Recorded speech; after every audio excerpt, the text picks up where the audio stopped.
Good morning, everyone. Welcome back to my channel. Today I'm going to do something really simple.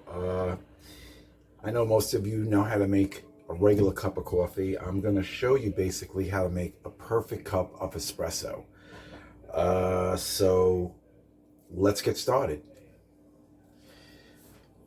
Okay, so before we get started, I want to talk about the different types of coffee pots that you can actually use to make espresso.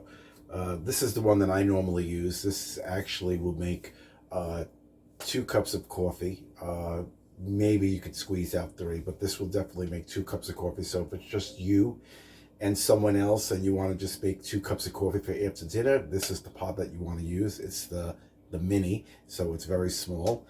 The next pot I own happens to be a bigger version. This will make probably about 4 to 5 cups of coffee. And there is also another large one that I used to own that will make 12 cups of coffee. That I left at work in my field office. I brought it there for a party once, so I never got it back. But that will make 12 cups of coffee. I very rarely use it because I'm not making 12 cups of coffee for myself. So again, this is the pot that I'm going to be using today. So if you want 1 cup of coffee to 2 cups of coffee, this is the one that you want to be using. I don't know if you can see the name of that, but that's it. I got this one in Italy. So I'm going to show you how to make it in that particular pot. The next important thing is your coffee. This is the coffee that I use. This is Kimbo. I originally first started drinking this coffee when I stayed in Italy and went to go visit my family. So this is one they introduced me to. This is the one that I've always been using. But there are, there are a lot of different brands out there. So I recommend that you just basically pick up the brand that that you like, that you enjoy. And the most important thing is you're going to need a little demi-tasse cup. Mine happens to be a glass, kind of like these. They're kind of modern. And of course you need your little demi-tasse spoon. When you're in a restaurant, most likely they'll give it to you with a peel of lemon, and they'll put like a coffee bean inside the coffee. We're not going to do that today because we're not in a restaurant. I'm just going to show you how to make a cup of espresso for you to drink and to have at home. It gets a little bit more fancier when you're in a restaurant. You can have lemon peel, which they'll bring you with the coffee, and they'll also put a coffee bean inside the coffee. And if you want, you can ask for a little shot of Sambuca on the side. That's what I normally do when I'm out. When I'm home, I just like to have a regular cup of espresso. So I'm going to show you how to make a perfect cup of espresso. Okay, so I wanted to show you what the 3 pieces that the coffee pot will come in. It's going to come at the bottom, and this is where you're going to fill your cold water, and you want to use cold water. This is it's like a funnel. This is where you're going to put your coffee. You're going to fill your coffee up in here.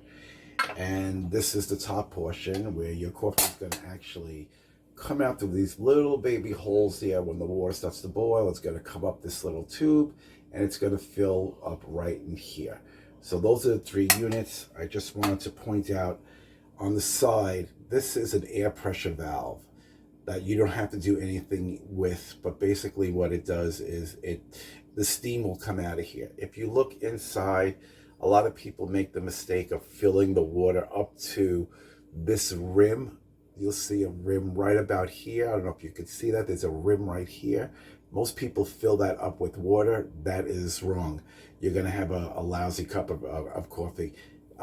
If you look inside, there is the air pressure gauge on the inside. You want to fill this pot up right below the bottom of that air gauge, right below it.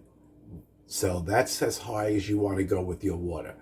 So don't make the mistake in filling it to the top of this rim, which is right here, because you're going to end up with a lousy cup of coffee. So you want to basically do it right by this rim, which is right, I don't know if you can see, you see it in there, it looks like a screw, right below the screw. That's where you want to fill your water cup to.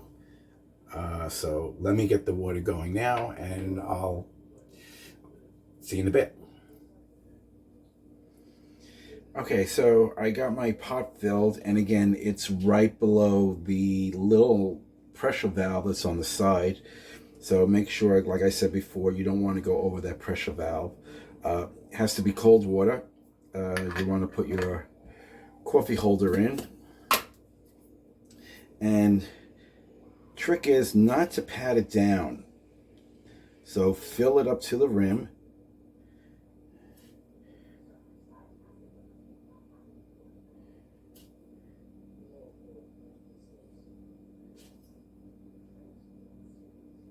And don't worry if you make a little bit of a mess.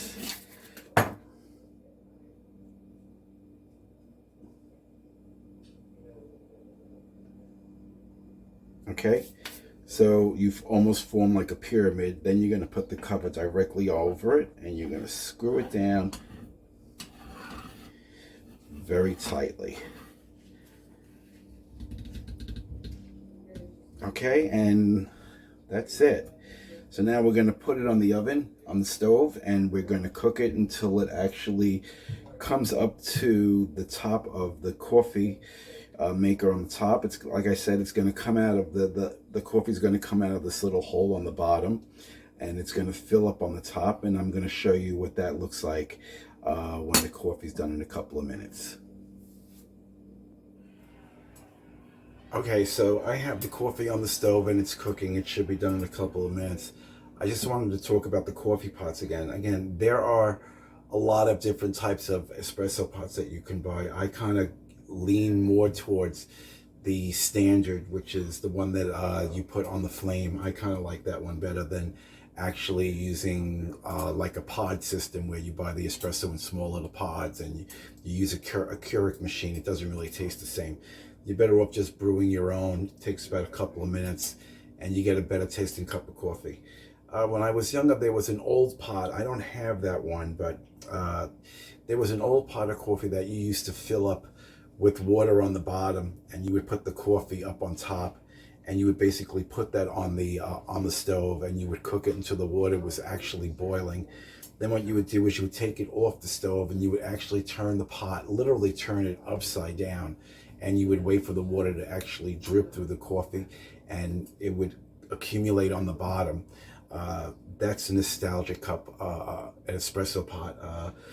I think my brother has one. I'm not sure. I'm pretty sure he is. He's basically has a lot of old gadgets, so I'm pretty sure he probably either purchased one or maybe he got one from my father that he still has. So I'm pretty sure my brother has one.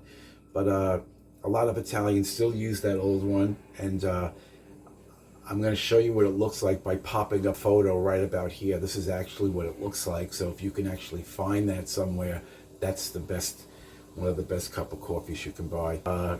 Also, as far as the other coffees are concerned, this is another coffee that I enjoy using.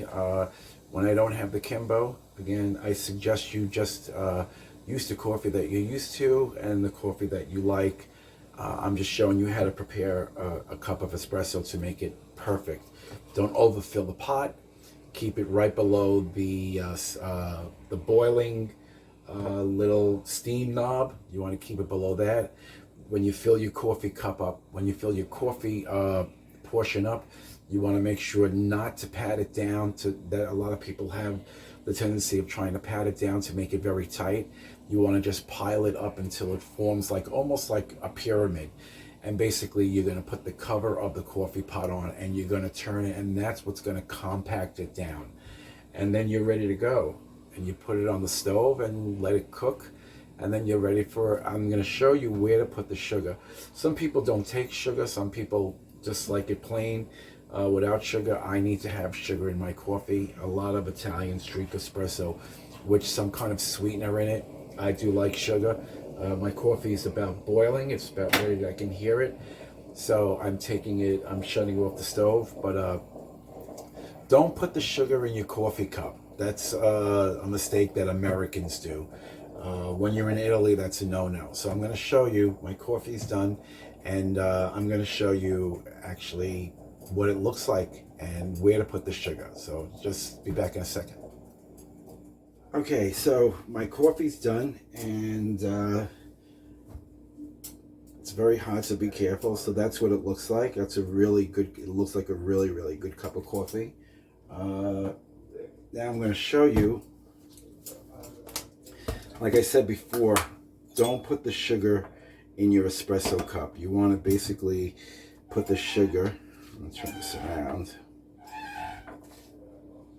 Okay, so basically you want to put the sugar in here. So I put about 4.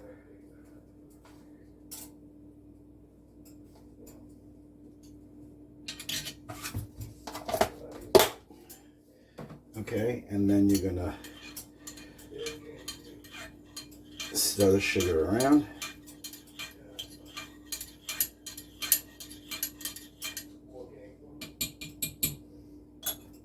And that's how you make a perfect cup of espresso. Okay, so I'm going to pour a cup. So here's my cup. Here's my espresso. So I'm going to pour a little bit. That's all you need. That's it.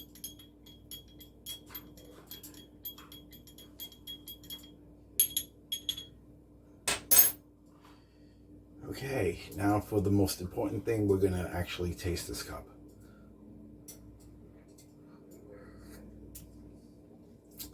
Wow, that's very, very good. That's delicious. Actually reminds me of Italy. Really is a great cup of coffee. I love Kimbo.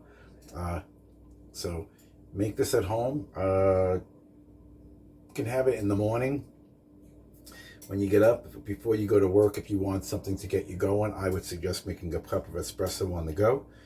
And then it's also good to have one after your meal. I wouldn't be drinking it all day during the day. 1 cup in the morning before you go to work is fine. It's better than a regular cup of coffee.